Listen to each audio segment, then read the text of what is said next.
आपने कभी सोचा है, जब दुनिया अंधकार में थी तब भारत विज्ञान के सूर्य को जन्म दे चुका था।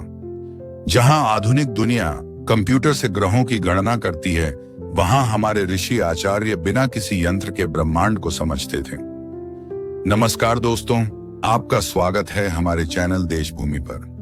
आज हम आपको ले चलेंगे एक ऐसे यात्रा पर जहां विज्ञान, श्रद्धा और रहस्य एक साथ मिलते हैं, प्राचीन भारतीय विज्ञान की दुनिया में। चलिए जानते गणित और खगोल विज्ञान की क्रांति के बारे में। प्रथम स्थान पर आर्यभट्ट और शून्य की खोज। आर्यभट्ट एक ऐसा नाम जिसने पूरी गणित की दिशा ही बदल दी। इन्होंने शून्य की खोज की, एक ऐसा अंक जो अकेले कुछ नहीं पर पूरी गिनती की आत्मा है। 2. खगोल शास्त्र की ऊंचाई। आर्यभट्ट ने ही पृथ्वी की गोलाई, सूर्य और चंद्रमा की गति और ग्रहण की वैज्ञानिक व्याख्या दी थी, वो भी बिना किसी आधुनिक यंत्र के। 3. ब्रह्मगुप्त और बीजगणित।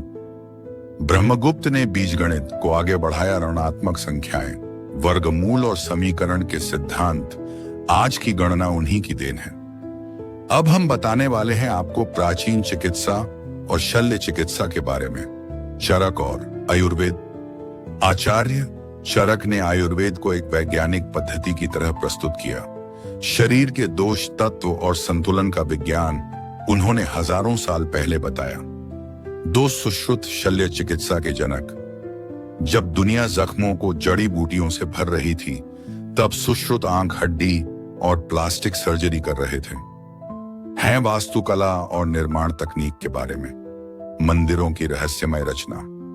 कोणार्क सूर्य मंदिर, ब्रह्मेश्वर मंदिर और खजुराहो, इन सब का निर्माण गणित और खगोल विज्ञान के अनुसार हुआ। हर पत्थर के पीछे विज्ञान है, हर छाया के पीछे गणना। दूसरे स्थान पर है लोहे का खंभा जो नहीं जंगता। दिल्ली का लौह स्तंभ जो 1600 साल से खड़ा है बिना किसी जंग के। आज की तकनीक भी इसकी धातु संरचना को पूरी तरह नहीं समझ पाई है। भारत का अद्भुत जल प्रबंधन और नहरें।